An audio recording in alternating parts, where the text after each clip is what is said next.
2017 June 5వ తేదీన ఆదిక వెనన్న విశ్వవిద్యాలయంలో పారదర్శకత, జవాబుదారీతనం, మంచి పాలన అనే అంశాలపై సదస్సు నిర్వహించారు. ప్రిన్సిపల్ ఆచార్య పి. సురేష్ వర్మ అధ్యక్షతన జరిగిన ఈ సమావేశానికి ముఖ్య అతిథిగా యూనివర్సిటీ ఉపకులపతి ముర్రు ముత్యాలు నాయుడు హాజరయ్యారు. ఈ సందర్భంగా ఆయన మాట్లాడుతూ ప్రభుత్వేతర శాఖలలో పనిచేసే ఉద్యోగులందరూ చిత్తశుద్ధితో పనిచేయాలని, అప్పుడు ప్రజలకు మంచి పాలనను అందించగలమని అన్నారు. ముఖ్యంగా ప్రభుత్వ శాఖల్లో పనిచేసేవారు చాలా బాధ్యతాయుతంగా పనిచేయవలసిన అవసరం ఉందని తెలిపారు.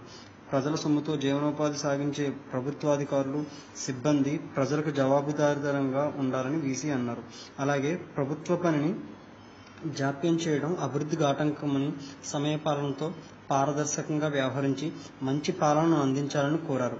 ఇలా నమ్మిన సిద్ధాంతాలు కష్టపడి పనిచేయడం ద్వారా ప్రగతిని సాధిస్తామని పేర్కొన్నారు. నిన్నటి కంటే ఈ రోజు కంటే రేపు మన ఆలోచన విధానాలను, పనిలోనూ మార్పు రావాలని, అలా మార్పు వస్తేనే అభివృద్ధి సాధించగలమని అన్నారు. అటువంటి మార్పు ద్వారానే ఇంత సాంకేతికత ప్రగతి వచ్చిందని, ఇలాంటి సాంకేతిక పరిజ్ఞానాన్ని అందిపుచ్చుకొని ముందుకు సాగాలని సూచించారు. అటువంటి విషయాలను ప్రజలందరికీ తెలియజేయడం కోసమే ప్రభుత్వం ఇటువంటి కార్యక్రమాలు పెట్టిందని అన్నారు. దీనిలో భాగంగా నేడు ప్రపంచ పర్యావరణ దినోత్సవం కావడంతో వీసీ దీనిపై మాట్లాడారు. నవనాగరిక సమాజంలో భూగర్భ జలాలు అడుగంటుతున్నాయని, ప్రకృతి రమణీయత కనుమరుగవుతుందని, పల్లెలు పట్టణాలు తేడా లేకుండా అంతా కాలుష్యమయమవుతుందని, ఇవి జీవి మనుగడకు ఆటంకాలని తెలిపారు.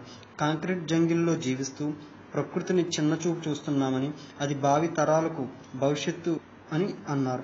అభివృద్ధి పేరుతో జరుగుతున్న వికాసం అంతా భవిష్యత్ వినాశనానికి కారణమవుతుందని, ప్రజలందరూ దానిని గుర్తించి ప్రకృతిని పరిరక్షించాలని తెలిపారు.